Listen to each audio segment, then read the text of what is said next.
afternoon and welcome to Inside the Studio. I'm Dr. Lauren Barron here with my partner, Dr. Vicente Orozco, and we have the pleasure of interviewing Dr. Faisal Bakaeen from the Cleveland Clinic. Dr. Bakaeen, can you tell me a little bit about where you came from and what's your connection to Texas Heart? Well, I came from the Cleveland Clinic, which is in Cleveland.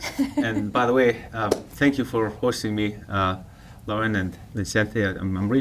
I feel home. I was telling everybody, Houston's like my second home. I left my country, Jordan, when I was 16, and I spent quite a bit of time in Europe. But then the most amount of time I spent is actually in Houston.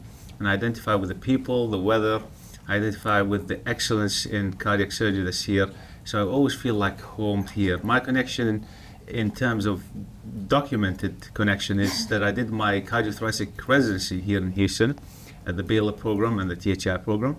And I also worked at the Michael E. D. Baker VA Medical Center, and I was a chief there, and in total about 10 plus years. Excellent. Awesome. Now that we've sort of laid that groundwork, you mentioned in your talk about innovation, and one of the things that you like most about this place and the training here is innovation. Can you talk a little bit about how you think we should be innovating moving forward?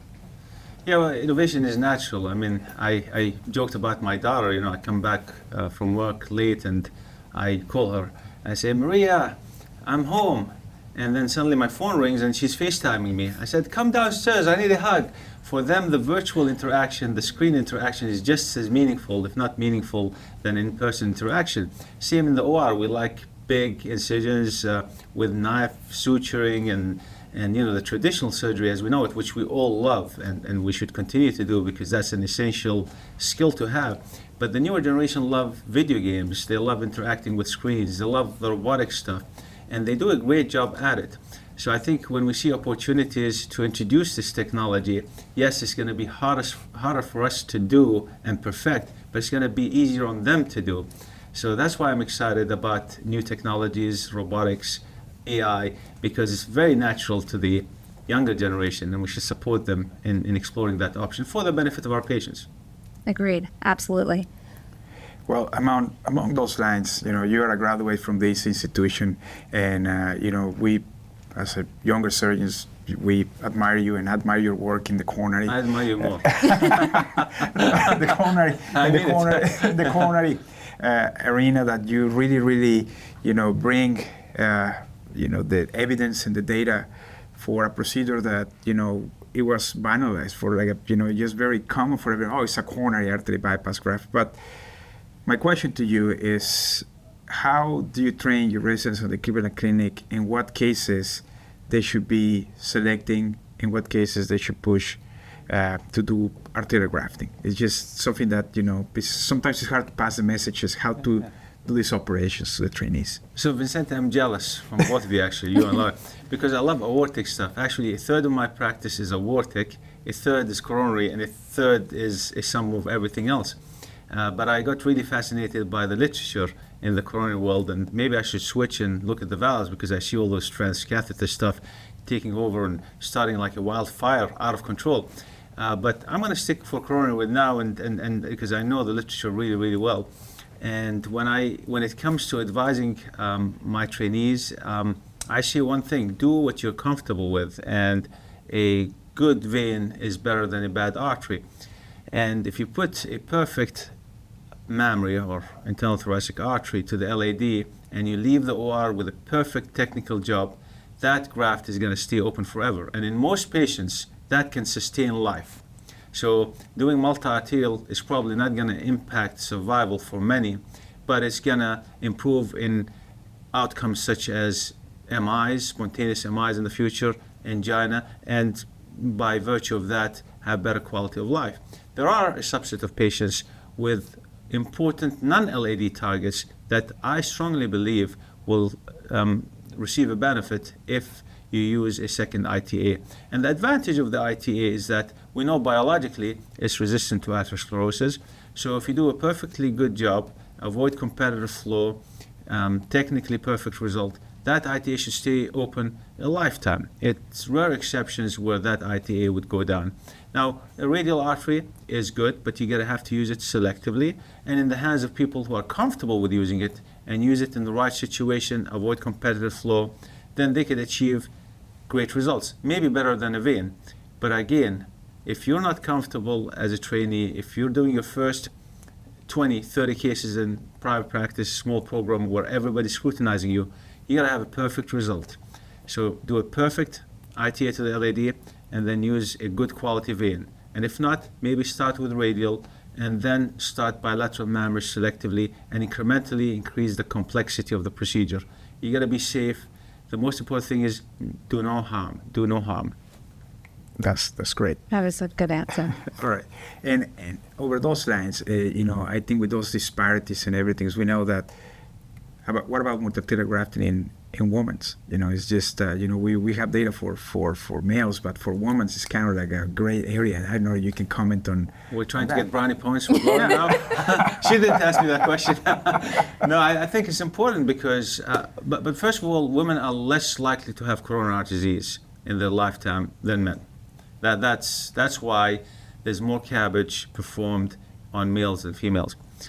Having said that, there's a gap in knowledge when it comes to females. We don't really know whether things as we know it, as it applies to men, applies to women. I mean, just simple observations, perhaps not fully documented, is targets in women tend to be a little smaller. Conduits in women tend to be a little smaller, especially the radials. And by virtue of anatomy, they have more adipose tissue, pre-sternal. So we got to be careful. We got to achieve a technically perfect operation. We got to use a conduit that's big enough, that's of good quality. And if a scenario is that there's an obese female, poorly controlled diabetic who is a smoker, we know the incidence of sternal wound complications is really high. You would harm that patient if you use bilateral internal thoracic artery. So you're right, we need to study the subject more, understand it better, and tailor the procedure to that woman instead of tailoring the other way around. So that's how I think about it. But I don't have the definitive answers to you. To date, I don't have it. I have some ideas, but I don't have the definitive answer. Great. I think we're working on the definitive. The Roma Women's Trial will be one of the first that actually addresses exactly what you're talking about. What you talked about, selecting the right patient, the right conduit, and the right clinical situation. And I think you're right. There aren't enough women in any of the studies. You missed one thing, the right surgeon. So it's critical that surgeons participating in those trials, that they are comfortable using multi-arterial grafting, especially the ITAs, because we know our default approach at the Cleveland Clinic is to use ITAs when possible, and if not, use radials, sometimes in combination, and then if not, use a good quality vein. So it's critical that the surgeons that participate in those trials are going to achieve a perfect technical result and a perfect judgment result in terms of configuration of the conduit and in terms of target selection. That's a very good point, and something I think when we're reading the data that it's important for us to look at the details. Yes. Who is the population that is studied, and is my population the same as their population? And it's relevant more in surgery than cardiology. Cardiology, you've seen TAVRs, we've all done TAVRs. Yeah. You put it, you do this. There's not much technical, skill involved, prowess. It's very simple. It's like pressing a button on and off. I'm being oversimplistic. Surgery is very heavily technical, and we do that every day. And we know that a technically gifted surgeon is probably more likely to achieve a better result than an average surgeon. They were saying that there is no glory in coronary artery bypass grafts, but No? I think it's. I You think just it. I burst think my it is. bubble. You just No. I think it is. deflated I me. think it is. Totally deflated me. Yeah. So it's like, I didn't say that. Somebody from my senior surgeon said, but there is no glory in coronary bypass graft, because I wanted to start doing more. Bilateral internal thoracic arteries, more radials, and this is like no.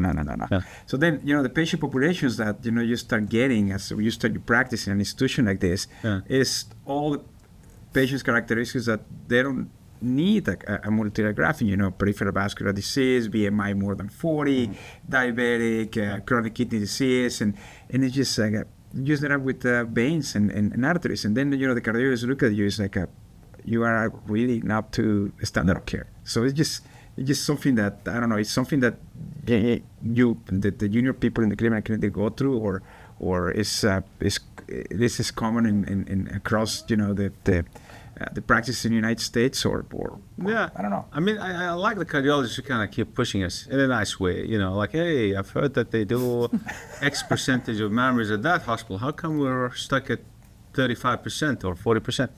Well, I think it's good to always compare yourself with others. But as you rightly pointed out, your center is more likely to get patients who have bad EFs, who have bad targets, maybe metal jackets. Some of them may have a balloon pump, some maybe on other mechanical circulatory support, on pressors, inotropes, and all that stuff. I think the emphasis here is short-term outcomes and safety rather than long-term outcomes. But if you get somebody in clinic who's otherwise healthy with a prolonged life expectancy, then you gotta wonder, well, maybe I should do bilateral mammary, maybe I should add a radial, and challenge yourself and do it incrementally. That's my advice. You could take it or leave it. I take it. Yes. So you mentioned like at this center, and we have some ways of stratifying how the patient populations look at each center, and that's basically CMS type data. But what that doesn't get translated into risk models. And our current risk model, in your talk, you showed that fantastic graphic of an empty radar versus a stealth jet. And the patients that seem to make their way here, every person along their journey says that is not a straightforward operation. Send them to the tertiary center. How do we find a way that the risk model that doesn't show how sick a patient is doesn't take away the opportunity because they are so extremely high risk? Yeah, I mean, that subject is close to my heart and everybody who works at those referral centers, because they ask me, what's the high-risk cabbage? Is it a risk score? I mean, there's no risk score that is really accurate. They're good for average patients, average centers. But for centers of excellence, referral centers such as the Texas Heart Institute and the Cleveland Clinic, we get some oddballs. And they're not that odd because we see them every day. They're oddballs elsewhere, and that's why they're referred to us. Always beware of a patient referred to you by another capable surgeon. And if two other surgeons turn them down, you got to wonder, that has to be a high-risk case. But without mentioning names of centers, I got recently referred a patient with acute pancreatitis that had an unSTEMI, and they couldn't stent that patient because they had unfavorable anatomy. And doing an elective CABG, even though the patient is young, late 50s, you plug in the numbers and the risk of mortality is like 3 in 1,000. But we all know operating on somebody with acute pancreatitis is an extremely risky situation, especially if they're having unstable symptoms and you can't cool them down. So that's where the risk models can fail us. That's where we get dinged, even though we are the last hope for those people, the last bus stop. If we say no, nobody's going to do them. So risk aversion is an entity that does exist. I'd like to think that it is very rare at the Texas Heart and the Cleveland Clinic, because remember, we're there to help the patients, and that's our number one goal. Then the metrics and the ratings and all that stuff can take second place. It's nice to achieve both, and that's why you're right, Lauren. I think we should have updated risk assessments to better reflect and better adjust for those oddball cases that you asked about. I don't know that I think it's possible. I can only imagine what you all are getting as well, but oddball, the spectrum is so wide. I don't think that there's any possible way to get an accurate risk model.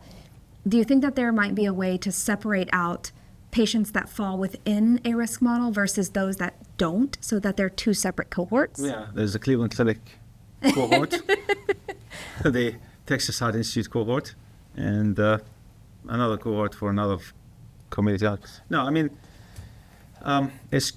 there's never going to be a perfect risk model, and I think some societies, including the ATS, are working on updating models such that we don't have to worry about those kind of situations where the case is not very common, and try to display the results and the assessments and the grading of the program in a way that is less vulnerable to that deficiency that can hurt programs that go out of their way to salvage really bad cases.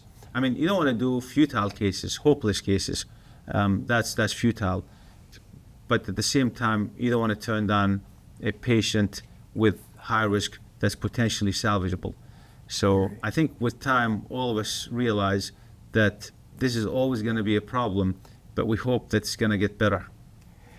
And a technical question on the side. I don't know, you develop practice in multilayer grafting, and in the Cleveland Clinic, when sometimes you cut him to the radial, and you have to wait probably 3 weeks to use it. So they're dominant and non-dominant hand. Yeah. Use the contralateral, or you encourage your cardiologist to go to the femoral, because I think sometimes here we face that, we go to the radial, but then you cannot use it because you got to wait 3 months. The patient still has some angina. So how do you tell the cardiologist, or how do you work with them? Yeah, it's tough, especially in redos or situations where we've had vein stripping and you really want to have every conduit available. I mean, right and left, maybe radials, because.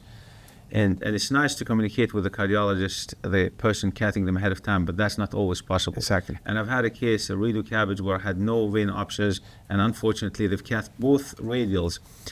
Luckily, one of them was about 6 months out, and I did an ultrasound, and there was no intimal abnormalities, so I used that radial, but the other radial was actually occluded, and I couldn't use it. So I had to use bilateral mammaries and a radial composite to do cabbage ×4. So you gotta work with what you have and hope that you have a dialogue and planning with your cardiology colleagues, especially when it's for redo or conduit shortage situation. Yeah, that's a hard part sometimes to achieve, because usually they call you when they cut him. It's like, I use the radial and I use the non-dominant hand. I think you can use the other one too, but it's something that is interesting to see how you do it in Cleveland Clinic. So you get this eye as a first 5 years of practice, get a complex case.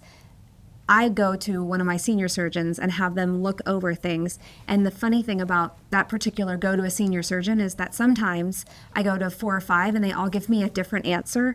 And so I am right for one of them and the other 4 I am not right with. Is there a way, who do you ask when you have, who's your You might as well collaborator? ask yourself, right? Yeah, well, at this point, I'm like, let's come up with a, patient-centered, what do we think achieves the goals, complete revascularization, long-term patency, does my plan match my life expectancy? But once you're to your level where you are the end of the line. When you are at the top, yes, you are. I feel the pressure now. But when you are at the top, Yeah. do you call a colleague at another place? How do you get your second opinion? First of all, your goal is protect the patient, do no harm, but you also got to protect yourself. That's a really important objective, especially as a young faculty. You got to protect yourself. And one of the advantages in talking to more senior colleagues is you give yourself cover. I mean, yes, legal cover, but also professional cover, and also cover with interactions in and out of the OR. Like, this case was discussed with Dr. So-and-so, so she's doing or he's doing the right thing. Unfortunately, we're always viewed as good surgeon or bad surgeon the minute we enter the OR in a new setting, in a new hospital, or as new staff. So, for example, if you have a death in your first 100 cases, you're a bad surgeon. But if you have a death that's preventable after doing 1,000, well, that was a bad case. So you got to protect yourself, and I encourage all junior faculty to talk to senior faculty. You may get different opinions. Try and see what works better for the patient and what works better for you, and then go with it. And that way you've protected the patient and protected yourself. That's pretty sound advice. It worked for me. And then, by the way, you said, hey, you're at the end of the line. I still consult with colleagues and talk, because sometimes you scratch your head, say, I could go this way or that way. I could use maybe a homograft or a bioroot, but I'm not sure the annulus is kind of friable. I'm going to get a second opinion, even in the OR. I'll call somebody, what do you think? And it's just, even if they give you a crazy answer, you just feel better, and everybody in the room feels better. So always, it's nice to have friends in surgery. It's very hard to do surgery when you're not surrounded by friends. I agree. It's definitely a team sport, both on our side of the curtain and outside of the OR. How You've done a great job. You should talk about this more than I should. You built a team here, and you built, both are relatively new faculty, and you both have successful practices. So maybe I should come on this side, and you should come on this side. It's picking. I'm proud of both of you, by the way. Thank you, Faisal. It's picking brains like yours, right? So if I had come here and I had repeated exactly what was done before me, there would be no space for that. The innovation is required here. It's required. So it's nice to be able to ask, when you're at the top, because I'm taking notes. I was like, what does he do? Oh, so he's calling them into the OR and getting, and demonstrating collaboration so people don't think you've gone rogue and those types of things. For me, I think it's not being afraid to ask that question, like, how'd you do it? Yeah, I think that's key. Never be afraid. Never be afraid. You're not, but I'm telling everybody else. Thank you so much, Dr. Bakaeen, for coming all the way down here and enjoying our weather with us, coming back home of sorts, and giving us the data and making us think a little bit harder about the way that we receive big studies. And thank you again for for the hard work that you're doing, and such an amazing work for all of us in not allowing not good evidence to damage a good operation with is a coronary artery bypass graft. I think people like you and questioning what we have, I think is amazing, and looking forward for all the implementations that you're going to do for the new coronary guidelines and soon. But thank you, Faisal, for all your hard work. Well, Lauren and Vicente, thank you very much. Thank you for inviting me back home to be with my family again. I really, really appreciate it. It means a lot to me. I've learned more coming here than you've ever learned from me. You're lucky to be here. I'm lucky to be here. I'm forever grateful for this opportunity. Thank you very much.